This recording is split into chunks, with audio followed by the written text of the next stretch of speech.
Tov. Alors, aujourd'hui, deuxième cours de Tanya. On va commencer aujourd'hui Bezrat Hashem, le Perek Aleph. Mais quand même, je veux faire un petit rappel de ce qu'on a appris la semaine dernière. La semaine dernière, on a appris ce qui s'appelle Amoud Ashar. Ouais, dommage que je ne vous ai pas dit d'amener un Tanya. J'ai pensé à ça, mais j'ai oublié de l'écrire. La page de garde. La page de Garde. La page de garde, la première page. Et on a même vu des indices qu'il y a écrit. On a ressorti des indices sur ce qu'on va apprendre, Bezrat Hashem, dans les cours. Et on a parlé de Kikarov Elecha Adavar Meod. Ça veut dire que c'est la première idée, et même c'est l'idée centrale comme ça, que tout est entre nos mains. Ça veut dire c'est un choix que je fais, que je veux changer, que je veux rentrer à l'intérieur de moi et commencer à vivre autrement. Je ne vais pas laisser, la réalité, on va parler de ça aujourd'hui, je ne vais pas laisser les choses comme ça, dire oui, c'est trop compliqué, c'est trop dur et tout ça, c'est un choix que je fais.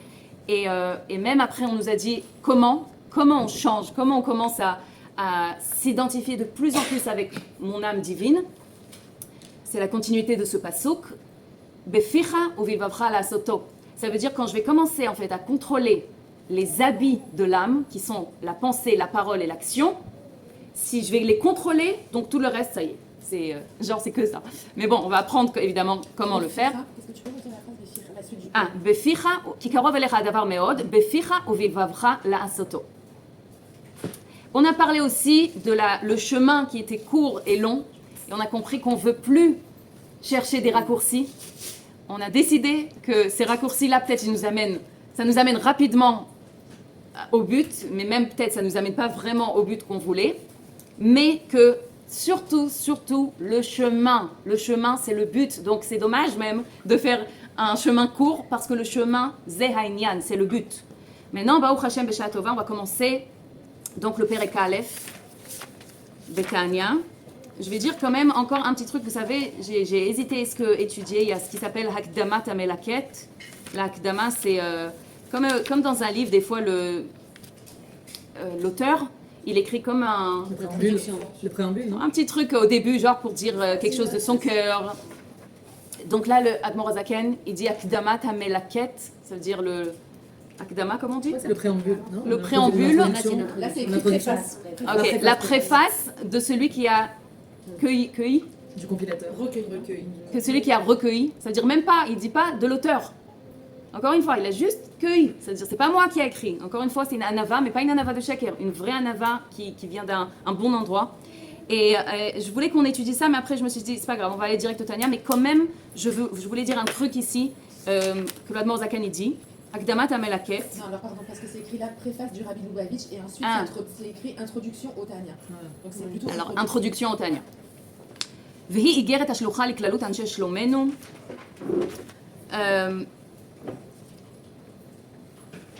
אוקיי, ישמרם צורם וגואלם. אליכם אישי מקרא, il parle comme ça, il dit, je vous appelle, רודפי צדק מבקשי השם, ceux qui poursuivent la justice et qui demandent Hachem, comme ça il dit. וישמע אליכם אלוקים למגדול ועד קטן. כל אנש דמדינתנו וסמוכות שלה, איש על מקומו יבוא לשלום וחיים עד העולם נצח סלע ועד אמן כן יהי רצון. Juste le Admor Hazaken, qu'est-ce qu'il dit ici? Il dit, sachez quelque chose, que si cette étude est arrivée à vous, c'est-à-dire si ce livre est arrivé à vous, c'est uniquement parce que vous poursuivez, Ken Rodfim, vous poursuivez la justice et vous demandez Hachem. Celui qui demande Hachem, eh ben ça vient à lui. Alors je veux vous dire à vous et à tous ceux qui écoutent après l'enregistrement sur YouTube, vous êtes là, vous écoutez ces paroles parce que vous poursuivez la justice, vous voulez le émettre et vous demandez Hachem. Donc c'est pour ça que nous, je parle de moi aussi, on a eu le mérite d'entendre le Tanya. C'est pas Stam que l'Admor Hazaken dit ça, c'est vraiment quelque chose qu'il faut ressentir à l'intérieur. Waouh, je suis là parce que j'ai demandé Hachem et je vais recevoir Hachem. Et c'est kef, c'est-à-dire c'est quelque chose qu'il faut savoir. Alors quand même, je voulais vous dire ça. Maintenant, on va s'arrêter une seconde. Perek Aleph, vous voyez, le mot il commence Tanya. Le premier mot du livre, c'est Tanya. Tanya, il est même écrit en plus grand. Ouais. Tanya, בסוף פרק ג' דנידה. Alors Tania, c'est les mêmes lettres que Eitan. Celle qui a un enfant qui s'appelle Eitan, c'est un très beau nom, un très bon nom. Eitan, c'est quoi? Un des choses du Tania, c'est ce Eitan Shebaneshama. Ça veut dire Eitan, c'est une force. Une force, la force et la fermeté de la Neshama. Tokef. Tokef chez la Neshama. Cette puissance intérieure, on va dire. D'accord? Elle s'appelle Eitan. C'est les mêmes lettres que Tania. Donc, la première chose que le Tania, il veut faire, quand on va l'étudier, c'est dévoiler cette partie en nous, ce Eitan à l'intérieur de nous. Cette force qui va faire en sorte qu'on va réaliser notre rôle dans le monde. Qu'on va amener, on va faire notre shlichut dans le monde. Donc, quand je vais étudier le Tania, ça va dévoiler mon Eitan, la puissance qu'il y a à l'intérieur de moi. C'est ce que ça fait, automatiquement, quand on étudie le Tania. Et comment ça fait ça? Par d'abord comprendre quel est le vrai estime de soi. Et ça, le Tania, il vient nous apprendre. C'est quoi le vrai estime de soi? Vous savez, évidemment, ce vrai estime de soi qui est fort, qui est stable, qui dépend de rien à l'extérieur. Dans notre génération, on entend énormément cette chose-là, de confiance en soi. Il y a des coachs qui, sur des fois comment on dit, devant des milliers de personnes. Oui, Tom Robbins, quoi que j'aime bien, je l'aime bien lui. Mais très dramatique comme ça, crois en toi, yes you can, des trucs comme ça, genre sors tes forces à l'intérieur. Alors bon, c'est sûr qu'il y en a qui sont vraiment, ils ont des trucs super, mais bon, il y en a aussi un peu, il y a beaucoup de théâtre et tout ça. Mais l'homme échané, le fait qu'on entend tellement ça, mais Dafka, justement dans cette génération où on entend crois en toi, cette génération est brisée à l'intérieur. C'est une génération qui a tellement besoin de reconnaissance de l'extérieur. On peut voir ça dans les likes, oui, les likes, les vues, oui, toujours on demande encore et encore, juste donne-moi une reconnaissance, dis-moi que j'existe. Et vraiment, on dépend de ça. Une génération que l'écran le définit en fait. Combien de followers j'ai, combien de likes, c'est quelque chose que vraiment, il faut vraiment, je pense à la génération, aux jeunes de cette génération, nous en tout cas moi dans ma jeunesse, je sais pas, il n'y avait pas ça. Je me dis comment ils font, c'est vraiment, je suis en admiration, devant cette génération, comment c'est dur d'être face à ça et de ne pas tomber dans ça, ne pas dépendre dans ça, ou en tout cas faire vraiment un travail pour ne pas dépendre de ça. C'est très dur. Vous savez, dans la police, il y a je sais pas comment dire, agaf. Ça veut dire vraiment un département entier qui est responsable sur les médias. Ça veut dire s'il y a... c'est arrivé plusieurs fois. Que c'est pas pour vous faire peur, hein, c'est comme ça, juste, c'est bien, je trouve que c'est bien qu'ils font ça. Ils peuvent taper à la maison et dire écoutez, votre fille, adolescente, elle a écrit un post sur Facebook avec ça, sous-entend quelque chose de... un truc de suicide comme ça, que c'est même sous-entendu, on veut vérifier qu'est-ce qu'elle a, comment elle va, qu'est-ce qui se passe. Donc c'est quelque chose qui est bien vrai, mais il y a comme des mots codes comme ça qui ressortent et eux, ils suivent ça pour voir ma correspond. Alors, parce que c'est pas évident, surtout que ce qu'on voit dans les médias, c'est comme si c'est une image de vie parfaite, une vie parfaite qui n'existe pas, hein. Des voyages, des voyages partout dans le monde, des restaurants. Moi, je vous dis, que chaque fois quand je vais au restaurant, je vois autour de moi des gens qui font... Je me moque pas, hein, parce que c'est vraiment... C'est comme existentiel comme ça, chez certaines personnes. Des abécédaires, mais qui font des photos. Si j'ai pas fait une photo, je peux pas manger. Il y a même des fois le mari qui attend. Ça y est, je peux manger. Maman, des abécédaires, encore une fois, je me moque pas, mais je juge pas. C'est vraiment pas évident. C'est ce qu'on voit. Et on veut faire pareil parce qu'on croit que comme ça, je vais avoir une valeur. Je vais avoir moi aussi une vie, quelque chose. Sauf que, évidemment, c'est virtuel tout ça. Encore une fois, je montre une image de quelque chose qui n'existe pas à l'intérieur, je suis brisée. Je veux tellement qu'on m'aime, je veux qu'on me donne de l'estime, je veux exister. Alors vraiment, c'est quelque chose qui n'est pas évident.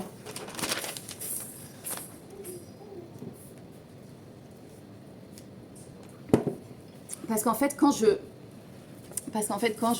Alors, en fait, quand je dépends tellement de mon entourage, ouais, qui me donne cette existence, c'est comme si que je donne ma simcha, mon bonheur, tout, c'est-à-dire mon estime de soi, ma sérénité, je les donne entre les mains de mon entourage. Ça veut dire que je ne contrôle pas, moi, mon bonheur. C'est comme si, vas-y, allez, décidez si je suis heureuse ou pas. C'est comme si je dis ça. Et ça peut être un jour comme ça, hein, parce qu'un jour que je vais recevoir beaucoup des likes, ou je parle pas que des likes dans les médias, même genre un mot gentil de mon mari, de ma patronne, ouais, c'est des sortes de likes aussi. Alors je vais être bien, je vais être contente, mais un jour où il y aura un mot qui va pas être à sa place, ou une réflexion, ou écoute, il faut que tu fasses plus attention, que tu arrives plus à l'heure, ou quoi, des trucs, je vais être fichala, je vais être pas bien. Ça veut dire que je dépends up, down, comme ça on vit. Ok, alors de savoir que la situation que je veux arriver, c'est que ce Eitan-là, à l'intérieur de moi, va se dévoiler et que je vais dépendre de personne. En fait, que je vais commencer à contrôler mon monde émotionnel intérieur. Ok, j'attends pas à déménager à cet appartement ou cette maison pour être Bessimcha. J'attends pas que mon mari change pour avoir un Shalom Bayit. J'attends pas que mes enfants vont coopérer et vont bien se comporter pour être en sérénité. Je prends les choses en main. Mon bonheur, il est entre mes mains et il dépend de personne. Même si mon mari ne change jamais, même si mes enfants se comportent très mal, même si j'habite dans une petite maison, quand même, mon bonheur dépend de moi. Et on dirait que c'est des slogans comme ça, mais c'est ce qu'il dit à l'Admor HaZakan, c'est pas juste ce qu'il dit. En fait, quand je suis en conflit avec la réalité, que je veux pas que mon mari soit comme ça, je veux qu'il change, ou je veux pas que mes enfants, je veux pas cette maison, je suis en conflit avec la réalité, donc ça veut dire que je suis en conflit avec Hachem. On a parlé de ça, oui, la dernière fois. Je suis en conflit avec la Hashgacha Pratit. Quand je suis en conflit avec la Hashgacha Pratit, à ce moment-là, je comprends que je suis déconnectée de ce Eitan à l'intérieur de moi. C'est comme un baromètre comme ça. Mais est-ce qu'on peut accepter la réalité et avoir envie que ça change? Si je veux que ça change... Mais pas que l'autre il change, hein, que moi j'ai envie de changer et que ça change autour de moi. Alors, encore une fois, autour de moi, ça ne dépend pas de moi. Non mais si je vais changer, ça va changer. Alors, ce que je dis, c'est qu'est-ce que moi, c'est quoi ma responsabilité dans cette situation? Si j'ai quelque chose à faire de ma part, bah, je fais. J'ai une responsabilité à faire. Je ne peux pas dire, il n'y a rien, tout est HM, et je ne prends pas la responsabilité sur Tachles, ce que je dois faire. Mais des fois, il n'y a rien à faire, il y a juste à dire, c'est comme ça que Dieu y veut. En fait, c'est la compréhension, ce Eitan-là, c'est comme si que je dis, voilà, l'estime de soi qui dépend de rien, c'est de dire, comme je suis, c'est exactement comme ça que je dois être. Où je suis, c'est comme ça que ça doit être. Et ce qui se passe à l'extérieur, c'est exactement comme ça que ça doit être. Quand j'arrive à vivre de cette façon, alors je sais que c'est le Eitan qui gère.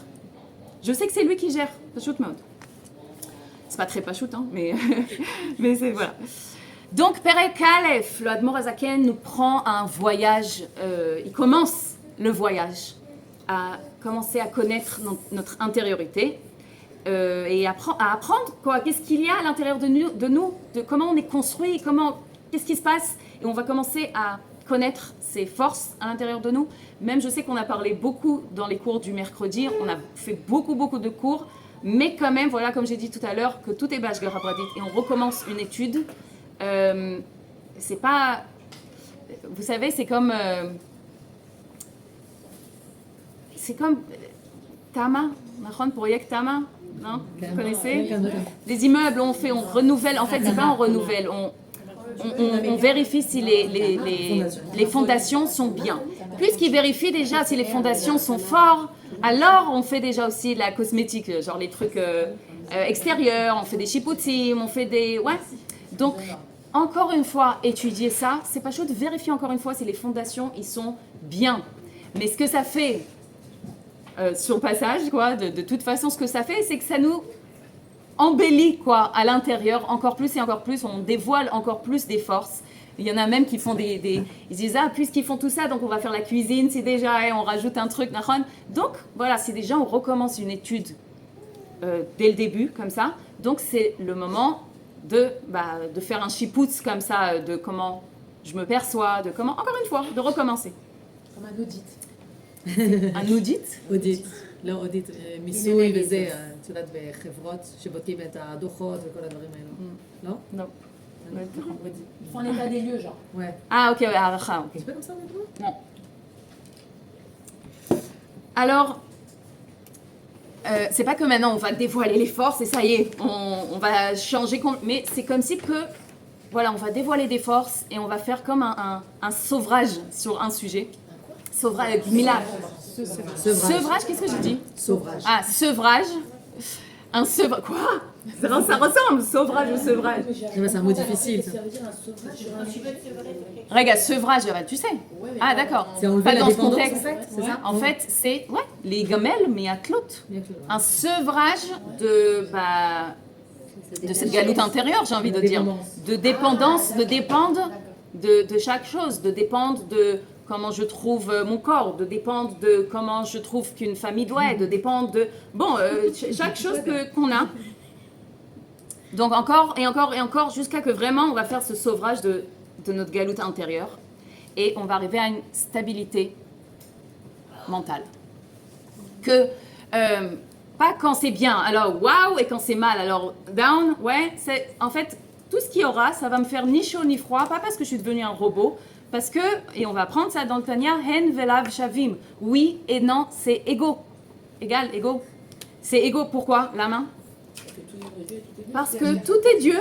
Et si maintenant c'est ça, donc c'est ça. Si maintenant c'est ça, c'est ça. C'est juste, ça va pas jouer à l'intérieur de moi que quand je fais du bien, donc ça va amener une gava.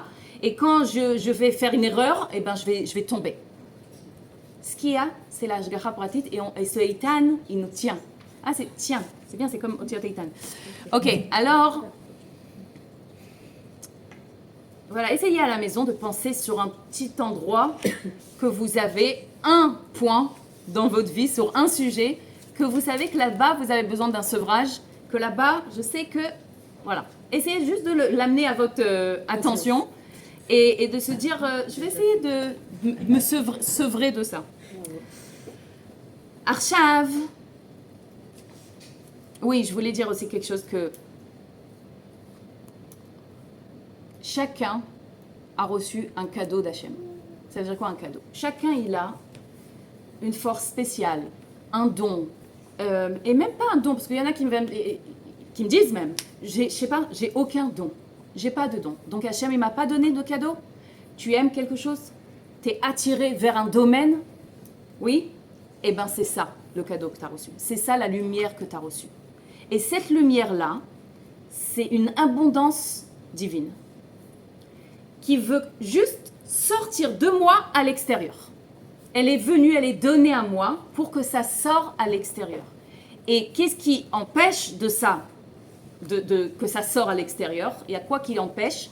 Cette déconnexion du Eitan. Quand je suis déconnectée du Eitan, donc en fait je suis déconnectée de moi-même. Alors ces cadeaux-là, cette abondance divine qui est en moi tout le temps, ne peut pas s'exprimer à l'extérieur. Et vous savez, la Neshama, elle sait tout. Elle a vu le parcours de toute notre vie.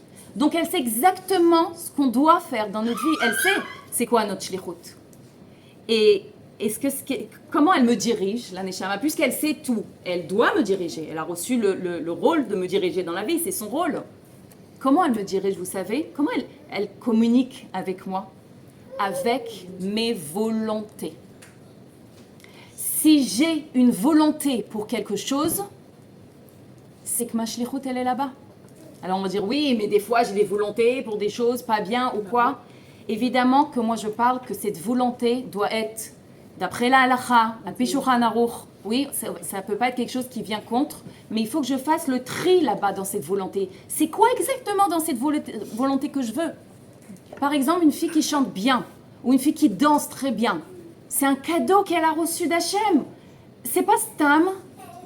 C'est pas quelque chose qu'on peut dire, ah, c'est pas grave, je vais pas le faire, ah, je sais, c'est pas... Non, si tu as reçu ça, c'est que c'est ta shlichut dans le monde. Si tu aimes ça, si tu veux quelque chose, même maquiller, coiffer, peu importe quoi, c'est ta shlichut, elle est là-bas, sauf que quoi? Il y a des règles, comment faire? Il y a le Shulchan Aruch, il y a la halacha, fais-le d'après la halacha, mais ta shlichut, elle est là-bas. Et comme ça, la Neshama, elle nous parle. Sauf que quoi, on est tellement habitués à enfoncer nos volontés. C'est pas grave. D'abord eux, après moi, c'est pas grave. C'est pas le moment, c'est pas le moment. Donc c'est quand le moment où je vais commencer ma shlichut? Si j'ai reçu ça, c'est pas pour rien. Il faut se rappeler de ça. Si je veux quelque chose, c'est pas pour rien. Même si on peut me dire, ah, t'es trop gâté, toi, tu veux rien que tu veux, rien que tu veux. Essaye de faire le tri, de comprendre. Pourquoi je veux ça, ça, ça et ça? J'essaie de chercher le point commun dans tout ça. Et j'essaie de comprendre. En vrai, il y a quelque chose que ma Neshama, elle essaye de me dire ici. Il y a des moyens comment communiquer avec la Neshama. On ne va pas rentrer dans ça maintenant, mais oui, c'est sympa. Est-ce que ces choses qu'on veut, elles doivent être complètement déconnectées d'autres personnes? Ça veut dire, est-ce qu'on doit être seul maître de cette chose-là? Par exemple, prendre des partenaires avec moi, un groupe de musique ou un truc comme ça. Stam, je dis. Stam, par exemple. Ça peut être avec des autres personnes. Stam, on est juste compositeur. Oui. Et on veut sortir la musique. Oui. Et on doit s'accompagner d'une autre personne, d'une chanteuse ou de quelque chose. Mais même. Alors, est-ce que ça doit est-ce qu'on met cette personne-là, bon, bah, elle a aussi sa shlichut. Nachon. Et elle doit aussi la faire bien. Ouais. Donc du coup, ma shlichut à moi, elle va dépendre aussi de sa shlichut. Nachon. Ce que Hachem il fait, c'est une très belle question. Est-ce que des fois ma shlichut va rencontrer en fait une shlichut de quelqu'un d'autre? Voilà. Alors en fait, ce que Hachem, c'est tellement un génie. Un génie, c'est un mot limité pour dire, mais en fait, nous on a l'impression que ce qu'on voit, c'est un film avec plein des acteurs, et voilà, on est tous dans le même film. Mais en vrai, chacun, il a son film, que lui, il est l'acteur principal de son film.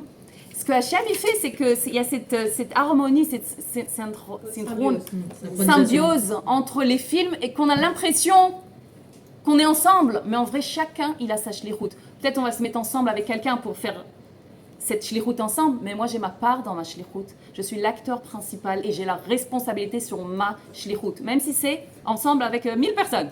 J'ai ma part dans cette shlichut qui a que moi qui peut l'amener au monde, que moi. Et si moi je ne vais pas la faire, c'est pas pour vous stresser. Au contraire, c'est pour vous encourager. Si moi je ne vais pas faire ma part, comme vous savez, chacun il a sa part dans la Torah. Veten chelkenu betoratecha. J'ai mon chelek dans la Torah. Chacun il a sa part dans la Torah. Chacun il a sa part dans le monde. Et si moi je ne vais pas amener, exprimer ça dans le monde, personne ne va le faire pour moi. Et si j'ai été créé, c'est que le monde il peut pas sans moi. Donc je vais arrêter de dire ah moi c'est pas important, ou moi plus tard quand les enfants ils vont grandir, quand ça oui, ou entendre plein des phrases de mais arrête, ça se fait pas, pourquoi tu fais ça, pourquoi ouais, par exemple une fille qui veut ouvrir un business de perruques par exemple, ok, mais pas du tout, t'as les enfants ils sont petits, mais nanana, alors je fais pas, ok, mais cette volonté elle est là, j'en peux plus, j'ai envie. Alors oui, ce que le monde il dit, ok, le monde il dit, mais est-ce que je dépends, encore une fois, est-ce que mon bonheur, ma vie, ma simcha dépend de si le monde il va être content de ce que je fais ou pas, s'ils vont juger ou pas. Ah, je peux pas faire ça, après on va dire que je suis une folle. Ou une fille qui a accouché et à 3 mois elle doit reprendre le travail et elle n'a pas envie, elle veut rester avec le bébé. Non, mais après la patronne et tout le monde, ça va, c'est pas parce que tu as des enfants maintenant que tu vas rester à la maison. Des voix du monde, ok? Si je veux rester à la maison avec mes enfants, si je veux, c'est une volonté, c'est que j'ai une shlichut à la maison avec les enfants. Je ne vais pas dépendre de ce qu'on dit de moi. Ouais, une femme au foyer, ça c'est... Alors vraiment, de contrôler mon bonheur, de contrôler mon monde intérieur, c'est en fait de ramener la responsabilité à mes mains. Et il n'y a que moi qui peux faire ça. Tout ça, et on n'a pas encore commencé le Tanya. Alors, regarde, c'est où le Tanya? Ok, Perek Aleph, Tanya. le mot Tanya.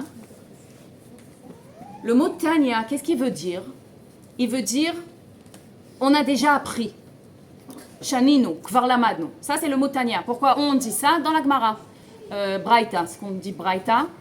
C'est pas la Mishnah, mais c'est les Braïtot. On dit Tanya, il y a même cette chanson Tanya, Omar Rabbi Shmuel, vous connaissez? Non? Bon, ok. Mais en tout cas, c'est pour dire on a déjà appris.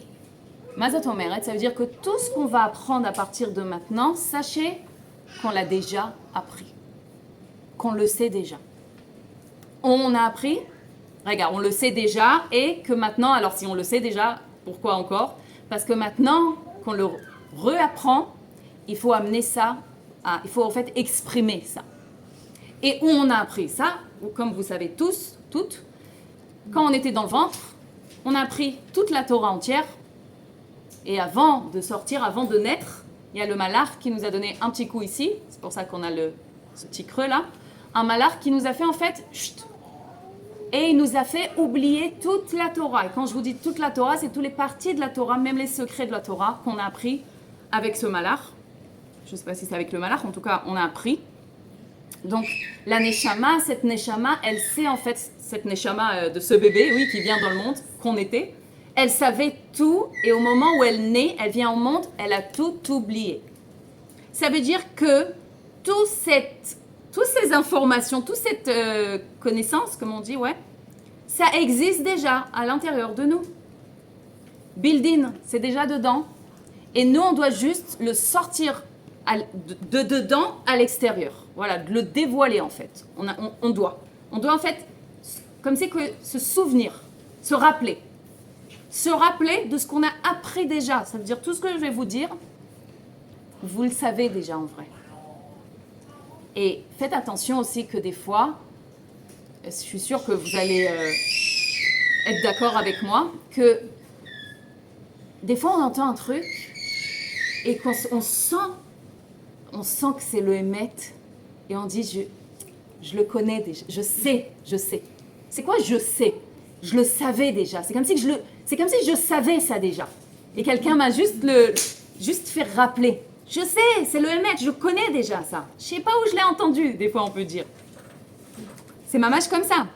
Comme si c'est familière à moi, c'est un truc que je connais. Et des fois on se dit, je sais pas quoi faire, est-ce que je fais comme ça? Je sais pas ce qui est bien, ce qui est... Tu sais. En vrai, tu sais. Parce que si on a toute la connaissance de toutes les parties de la Torah à l'intérieur de nous, donc on sait les réponses sur tout en vrai. Tout est en nous en vrai. Sauf que de le réapprendre de nouveau, ça a une très grande valeur. Parce que c'est comme si que quand j'étais dans le ventre, on m'a appris, on m'a donné comme ça, sans que j'avais des capacités. Un bébé, même pas, il sait parler, même pas. C'est comme si qu'on m'a donné cette lumière. Et maintenant que je la découvre de nouveau, c'est à moi maintenant. Je l'ai acquis, ce limoud, cette information. Je l'ai acquis, c'est à moi. Et quand c'est à moi, ça ne peut jamais partir après. Ça ne peut plus être oublié, même si on a l'impression qu'on est sorti du cours, on a tout oublié. Ça, c'est à nous maintenant. Arshav, ça c'est le Tanya, mais il y a encore une explication un peu mystique, mystérieuse comme ça, au mot Tanya. Tanya, c'est... D'après le Tzemar Tzedek, le Tzemar Tzedek c'est le petit-fils du Admor Azaken, celui qui a écrit Tanya. D'après un Mahamar que le Tzemar Tzedek il a écrit, Tanya c'est une klipa, c'est une écorce. Une écorce que tout le but de cette écorce, vous savez, une écorce, on va encore parler des écorces, Bezrat Hashem dans Tanya, mais une écorce dans Tanya, même pas que dans Tanya, regardez un fruit, bon là il n'y a pas des fruits comme ça, mais un fruit, par exemple une pastèque, elle a une écorce, mais qu'est-ce qu'il y a à l'intérieur? Le fruit. Donc, le rôle de l'écorce, c'est protéger le fruit, c'est quelque chose de bien, mais qu'est-ce qu'elle fait en même temps? Elle cache le fruit. Donc, quand on va venir, on va dire une écorce, c'est quelque chose qui cache. Donc, le but de cette écorce-là, qui s'appelle Tanya, c'est de cacher, quoi? Les razin de Oraïta. Elle cache les secrets de la Torah. Ça veut dire quoi? Ça veut dire cette partie dans la Torah, qui s'appelle Chassidut, l'intériorité de la Torah, cette partie de la Torah en fait qui nous raconte qui on est. Qu'est-ce qu'on fait dans les cours de Chassidut? On est en train d'apprendre qui on est et de vivre d'après ça. cette écorce-là de Tania, elle cache sur ça. Et c'est pas pour rien que l'Admor Azaken, il vient, qu'il amène le premier mot, Tania. C'est-à-dire, c'est comme si que, d'un côté, regardez, il y a une écorce. Donc, c'est pas pour rien que c'est pas évident de faire ce travail. C'est pas pour rien que il y a des filles qui me disent j'arrive pas à faire le travail, j'arrive pas, j'apprends. Oui, il y a une écorce. Il y a une écorce qui c'est pas évident. Et j'ai envie de dire ok. Dans le Tania, il y a écrit qu'il faut briser cette écorce. Il faut casser, briser cette écorce. Mais on sait que le Rabbi, il nous a dit que de nos jours, c'est pas en lutte. On va pas lutter contre l'écorce. Il y a écrit Benachat Tivasheon. Cette Géoula, elle va venir. Tivasheon, ça veut dire vous allez être libéré. Yeshua, Benachat. Avec la tranquillité, vous allez être délivré. En tranquillité. Pas en luttant, mais en tranquillité, vous allez être délivré. Donc, de nos jours, comment on s'occupe avec la clipa? Comment on fonctionne avec une écorce? On la caresse. Mamache comme ça. En fait, quand je m'impressionne pas de cette écorce, elle s'ouvre, elle se dévoile. Pas besoin de la briser, pas besoin de la casser, comme on faisait tous les années de la galoute. Au jour d'aujourd'hui, on s'impressionne pas. Et ce qui se passe, c'est que elle s'en va. Quand je dis on la caresse, c'est comme si que je m'impressionne pas. J'aurais pas caressé quelque chose qui fait peur, quelque chose qui me cache, qui me fait du mal. Si je la caresse, c'est qu'en fait, je dis, en vrai, t'es même pas là. Tu caches pas, en vrai. Ok? Et je dévoile ce qu'il y a à travers de l'écorce. Et qu'est-ce qu'il y a à travers de l'écorce? Il y a le fruit. C'est quoi le fruit? C'est ce secret-là que j'ai appris. Ce secret, c'est cette divinité qu'il y a à l'intérieur. Et encore une fois, quand je l'ai acquis, c'est à moi. Et je peux commencer à la vivre dès qu'il n'y a plus l'écorce. Jusqu'ici, ça va? Il n'y a pas des questions? C'est marrant, moi j'aurais plutôt pensé l'inverse complètement. J'aurais pensé que le Tania, c'était pas l'écorce, mais c'était l'intérieur. C'était le non, le Tania, c'est pas l'écorce. Le Tania, c'est l'intériorité de la Torah. Le Tania, c'est juste un nom aussi d'une écorce qui cache sur ça. Quand je dis qui cache, ça veut dire on voit les mots. Ça cache pas les mots.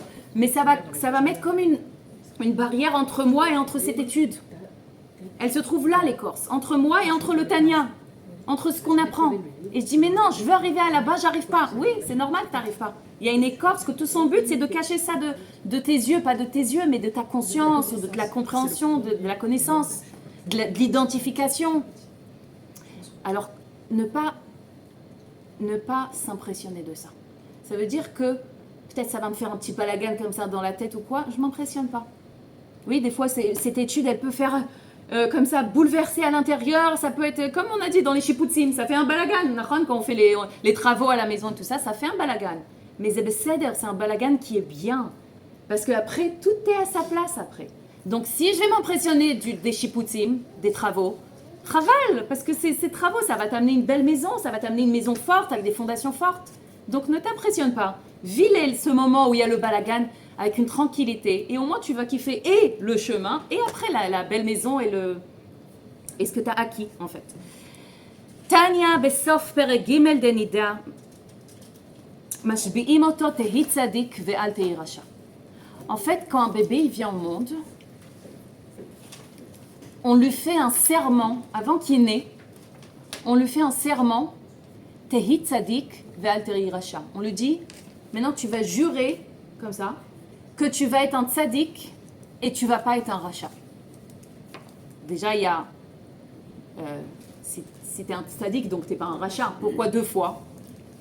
Mais je vais une seconde m'arrêter sur mashbi'in oto, ce mot-là. Mashbi'in, c'est un serment, shvoua, nachon. Mais le Tzemar Tzedek, il vient, et encore une fois, il dit ici, il ne faut pas lire mashbi'in oto, mais masbi'in oto, avec un sin. Ça veut dire quoi? C'est quoi Ça veut dire quoi? Sova, rassasier. Masbi'in, ça veut dire on le rassasie de force. Comme ça on dit. Ce bébé-là, avant qu'il vienne au monde, on lui donne tellement des forces pour tout son parcours qu'il va passer, tellement des forces on lui donne pour ça qu'il est rassasié de force. Masbi'in oto. Ça veut dire que si j'ai un challenge dans ce monde, une épreuve, quelque chose que je me dis, ah non, ça c'est trop pour moi. Ça, je peux pas. Je peux pas, j'ai pas la force à ça. Sache que tu as été rassasié de force avant de venir dans ce monde. Justement pour ce challenge. Ça veut dire, là, on a un challenge, on a 40 ans. Mais j'ai reçu les forces à ça avant que je suis née déjà. C'est incroyable. Donc ce mot-là, mashbi'in oto, il a deux significations. Un, shvua, un serment. Et quand quelqu'un il fait un serment, ça donne une force comme ça. Parce qu'un serment, c'est quelque chose de très, sérieux, quoi. On n'a pas le droit de jurer, nahon. Et là, on jure. Donc ça donne, mamash, une force à être tzaddik et paracha, ou à passer les épreuves, enfin tout ce qu'on va passer. Et sova, rassasié. Rassasié, ça veut dire que, voilà, je reçois toutes les forces que j'ai besoin pour faire ma shlichut dans le monde. Et de savoir ça, c'est très important, parce que des fois on croit que, ok, alors j'ai reçu cette couleur, ce don, cette chose qu'on a parlé tout à l'heure, mais j'ai pas la force à le faire. Alors à quoi ça sert qu'on m'a donné un cadeau et j'ai pas les forces? Si c'est le courage, si c'est la force physique, si c'est émotionnellement, mentalement, j'ai pas les forces.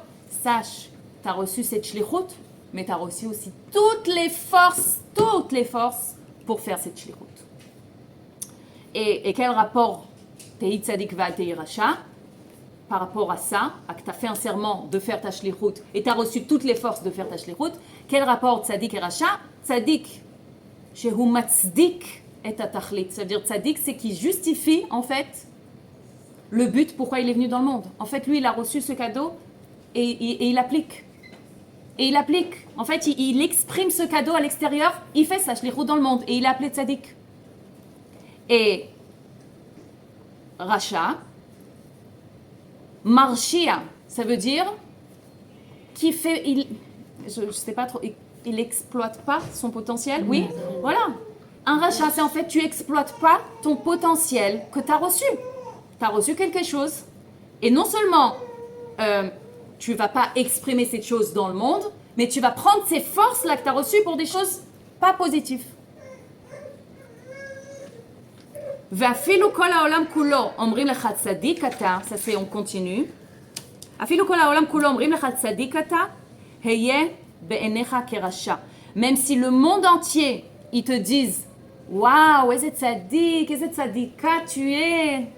Oui, et ben on te dit à tes yeux, tu vas te voir comme un rachat, keracha. Et là le Admor HaZaken dit attends une seconde. Il y a quelque chose qui va pas là.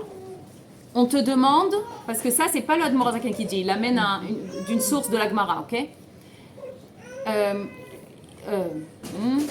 Regarde ce que je voulais dire. Oui, le Admor HaZaken, donc, il dit, voilà, là, dans un endroit dans la Gemara, il y a écrit, même si tout le monde te dit que t'es un tzaddik, tu vas te voir toi-même comme un rachat. Dans la Mishnah, Avot Perek Bet, qu'est-ce qu'on dit? Ve'al tehi racha bifnei atzmecha. Ne te regarde pas, surtout ne te regarde pas comme un rachat. Hein? Ça contredit, c'est... Maston mérite.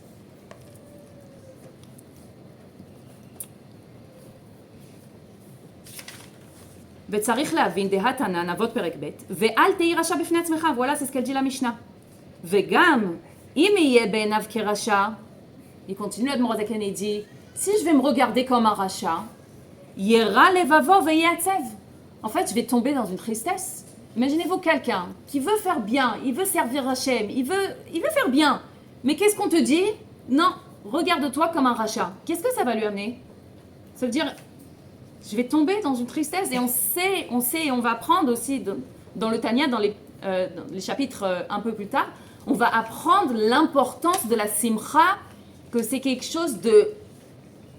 Tout le but et tous les cours qu'on fait, c'est pour arriver à une simcha, une vraie simcha intérieure qui dépend de rien à l'extérieur. Donc moi-même, je vais me faire tomber à l'intérieur et je vais me dire, t'es une racha.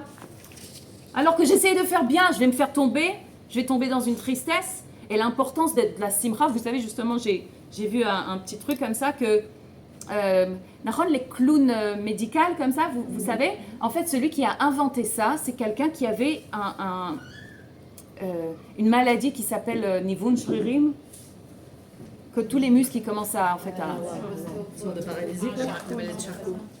Je sais pas, un truc des musculaires comme ça. et qu'en fait tous les muscles deviennent tellement faibles qu'après on ne peut plus rien faire, on devient paralysé. Hashem Ishmor. Et lui, il a décidé qu'il ne veut pas tomber dans ça. Qu'est-ce qu'il a fait? Il a commencé à chercher des trucs marrants, je sais pas, à voir, à entendre. Il a vu plein de trucs marrants, il a rigolé, toute la journée il a rigolé. Mais de bon cœur comme ça, il avait le cœur ouvert à ça, parce que c'était une décision. Et il a guéri de sa maladie. Et là, il a compris qu'il y a un lien entre la simcha, la joie. Là, peut-être c'était une joie un peu extérieure, ouais, il a vu des trucs de l'extérieur. Mais il y a un lien entre la simcha et la guérison. Et c'est pour ça que dans les hôpitaux, ils ont fait rentrer ça à l'intérieur, les clowns médicaux. Tellement c'est important comment la personne, elle se sent et son état de santé. Ok, alors... Ça, c'est d'un côté. D'un côté, il peut se dire, alors si je vais me dire que je suis rachat, je vais tomber dans une tristesse. Alors, il va être triste, il ne pourra pas servir Hachem avec la joie. Si il va se dire, je suis un rachat, et il ne va pas tomber dans une tristesse, il va dire, de toute façon, je suis rachat. Alors, qu'est-ce qui va se passer? En fait, son cœur, il va se fermer. Et pour se protéger de ne pas sentir ce sentiment que je suis un rachat, son cœur, il se ferme. C'est comme une protection. Et il s'est dit, je m'en fiche. Je m'en fiche. Et il va dénigrer les halachot, il va dénigrer les mitzvot. Il va commencer à faire n'importe quoi. Pourquoi? Parce que juste pour ne pas ressentir ce... Aïe, comment ça? Donc, même si c'est pour quelqu'un qui va tomber dans une tristesse, ou même si c'est pour quelqu'un ça va le faire tomber dégradé spirituellement, c'est pas bien. Mais ça veut dire, Achaïnyan ki hine matsinu bagmara hei chalukot. Et là, la Gemara, elle dit, attends, une seconde, on va comprendre tout ça.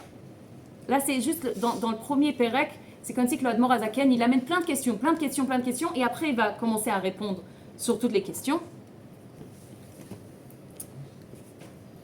Juste, quand même, je vais dire par rapport à ça, là, qu'on se dit qu'est rachat, on se regarde comme si qu'on était rachat. Il y a écrit, et yé benecha ke rachat. Pas tu te regardes rachat, mais comme si que tu étais un rachat. Le kaf, c'est kaf adimion, on dit en hébreu. Kaf adimion, c'est tu t'imagines comme si qu'il y a... Mazotomeret, pourquoi? Parce que s'il y a quelqu'un qui vient et qui me dit « Waouh, t'es parfaite et tout ce que tu fais, ce travail magnifique et c'est incroyable et tout le recette, t'es vraiment une femme de... Mais t'es exceptionnelle », le ego, il peut commencer à me raconter une histoire. Alors en vrai... ça y est, je suis bien, hein. Je suis arrivée, ça y est, je suis arrivée, Baruch Hashem. C'est comme quelqu'un qui est en pension, pensia, la retraite. Pension, ça regarde. Ça y est, il est à la retraite. Donc, vous savez, les personnes qui sont à la retraite, s'ils font rien, c'est très grave. Parce que c'est comme si j'ai fini de travailler. Donc, j'ai plus de sens à ma vie, j'ai plus de but. Et si, vous savez, le rabbi, il a donné un ordre comme ça, d'ouvrir un kollel pour les gens en retraite. Ken, étudie, fais quelque chose, ne reste pas comme ça sans action. C'est très important de rester dans l'action, même pour la santé, même. Parce que quand on est comme ça, alors même tout se dégrade. Ouais. Mais donc pareil, si quelqu'un me dit ça, c'est comme si, alors je peux sortir à la retraite, je peux être à la retraite. Alors de dire non, de me regarder et de me dire, attends, le conflit, il existe encore là-bas, avec qui je m'identifie. N'oublie pas. Ne t'aveugle pas des mots qu'on te jette ou des histoires que le ego il te raconte. Le conflit, à qui tu t'identifies, il est là-bas. Et il va rester là-bas tout le temps. Vous avez adhéré. C'est comme ça que Dieu il nous veut. Avec ce conflit. Achav, donc, alors après, Admor Zaken il continue. Et il dit Achaïnyan ki inematzinu bagmara hei chalukot. Et il amène quelque chose qui est écrit dans la Gemara. En fait, c'est divisé en 5 sortes de personnages. Tzadik vetovlo, un tzadik qui a du bien. Tzadik veralo, un tzadik qui a du mal. Racha vetovlo, un racha qui a du bien. Racha veralo, racha qui a du mal. Ou beinoni, et celui qui est entre eux, comme ça, entre les deux. Beinoni, je ne sais pas quand on dit moyen, mais c'est moyen. Intermédiaire. Tu vas les répéter. Ouais. Hein? Tu vas les répéter au fur et à mesure. Oui, bien sûr. On ne va même pas rentrer dans tout ça aujourd'hui. Juste, je vais commencer sur un truc. Donc, d'après la Gemara, au Pirshu Bagmara, Tzadik vetovlo, Tzadik gamour. Tzadik veralo, Tzadik sheino gamour. Donc, qu'est-ce qu'on a l'impression? On a l'impression qu'un Tzadik vetovlo, Tzadik qui a du bien, c'est un Tzadik gamour, qu'il a fini son travail. Il est tellement entier, parce qu'il a fini son travail dans le monde, que ce qui est à l'intérieur de lui, ça se reflète à l'extérieur, et il vit matériellement et spirituellement avec du bien. Il est riche, je sais pas. Ça s'exprime dans le monde qu'il a du bien. Ça, c'est la Gemara qu'elle dit. Mais Tzadik veralo, c'est un Tzadik qui n'a pas encore fini son travail, donc il peut avoir du mal dans le monde. Ouais, des épreuves, des difficultés, je sais pas, des issourim. עכשיו, וברaya meheimna, parashat mishpatim, raya meheimna c'est le Zohar. Dans le Zohar, parashat mishpatim, qu'est-ce qu'il y a écrit? Comment le Zohar, vous savez ce que c'est le Zohar? C'est le livre de Rabbi Shimon Bar Yochai. C'est pas Rabbi Shimon Bar Yochai qui a écrit, mais c'est les élèves de Rabbi Shimon Bar Yochai qui ont écrit. C'est tous les secrets de Rabbi Shimon Bar Yochai. Hein? C'est de la Kabbale, oui. C'est mamash la base de toute la Kabbale. Comment il interprète ça, le Zohar? Tzadik veralo, il commence par Tzadik veralo, un Tzadik qui a du mal, Shehara shebo kafuf letov vechulo. C'est quoi un Tzadik veralo? Que le mal qu'il y a à l'intérieur de lui est plié au bien. C'est comme ça qu'il explique. Et je vais donner un petit exemple de ma vie pour essayer de comprendre qu'est-ce que ça veut dire Tzadik veralo et Tzadik vetovlo. Tu peux répéter, pardon, un ra shebo kafouf. Kafouf letov. Comme ça.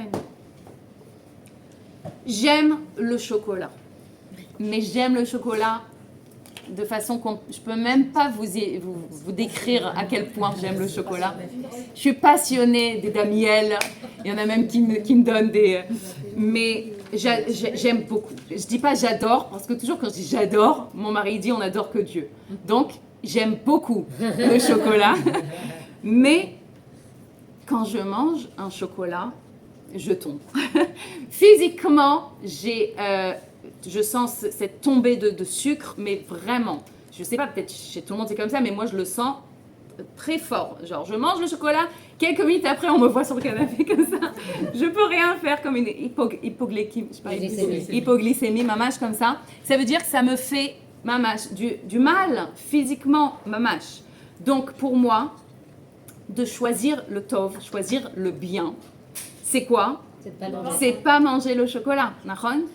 Mais il y a cette volonté en moi, d'accord? Il y a cette volonté, je veux manger le chocolat, mais si je choisis le bien, qu'est-ce que je fais en fait? Je prends ce mal à l'intérieur de moi, et qu'est-ce que je fais en fait pour ne pas manger du chocolat? Je renonce au chocolat, qu'est-ce que je fais? J'achète pas du chocolat. En tout cas, pas des chocolats que j'aime, des trucs à eux, même pas je m'approche. Mais j'ai choisi le bien, j'ai choisi la santé en vrai. Donc, qu'est-ce que j'ai fait? J'ai plié le mal au bien. En n'achetant pas le chocolat, en fait, j'ai plié le mal. J'ai ce penchant, je veux manger du chocolat. Mais je choisis le bien, c'est ma santé. Donc, qu'est-ce que je fais? Je plie ce penchant. Il est obligé d'être plié. Et je choisis ma santé. Ça, c'est pour comprendre, c'est comme une image pour comprendre, c'est quoi un tzaddik veralo. Il a du mal à l'intérieur de lui, un petit penchant comme ça vers le mal, mais ce penchant, même pas il s'exprime une seconde. Il est plié totalement au bien. Je mange pas du chocolat. Donc, je pêche pas? Non, ouais, je pêche pas. Stam, c'est une image, ok? C'est lui qui Par laisse contre, pas le mauvais penchant s'exprimer, c'est le tzaddik. Le tzaddik, il laisse pas. Oui, ça veut dire dans cette histoire de chocolat, c'est comme si je suis un tzaddik veralo. Dans cette histoire, d'accord? Tzadik gamour, tzadik vetov lo, un tzadik il a du bien à l'intérieur de lui, tzadik gamour. Vous connaissez les filles que même pas elles ont envie de manger du chocolat? Ouais. Vous connaissez les filles qui oublient de manger? Moi je connais pas. Ah voilà, je connais pas ça. Désolée, moi j'attends. Je dis non, c'est trop tôt pour manger. J'attends manger, j'aime, ça me rend joyeuse, mais donc je connais pas. Mais cette fille-là, même pas, elle a même pas vu qu'il y avait des plateaux de chocolat ou je sais pas quoi. Alors que nous, Mais ça, cette fille-là, qui a même pas cette envie, même pas ce penchant pour le chocolat, dans ce domaine-là, elle est tzadik vetov lo. Elle a même pas besoin de plier le mal. Il n'y a pas du mal à l'intérieur. Mais ça, c'est Hachem qui décide pour la personne, non? Si la fille, elle n'a même pas envie. Ça lui vient, c'est naturel. On va voir ce que ça veut dire. Tzadik vetov lo tzadik. On va rentrer dans tout ça, mamash. Là, on va s'arrêter là aujourd'hui, d'accord? Parce que on n'a pas encore défini ce que c'est ce mal qu'on choisit ou ce que c'est ce bien qu'on choisit. On n'est pas encore entré dans ça. Bezrat Hashem, la semaine prochaine, on va mamash approfondir. Mais en tout cas, juste pour dire que Hashem, quand un bébé il vient dans le monde, oui, il dit, il va être pauvre, il y a comme un malard comme ça qui dit, est-ce qu'il va être pauvre ou riche? Et Hashem il dit riche. Est-ce qu'il va avoir les yeux bleus ou voilà. Et il va dire, ok, comme ça, tout, chutz mi, c'est ma kol bidei shamayim, tout est décidé, chutz mirat shamayim. Sauf tout ce qu'on va apprendre. Que ça, comme on a dit, c'est entre nos mains. Ça, c'est un choix. Voilà.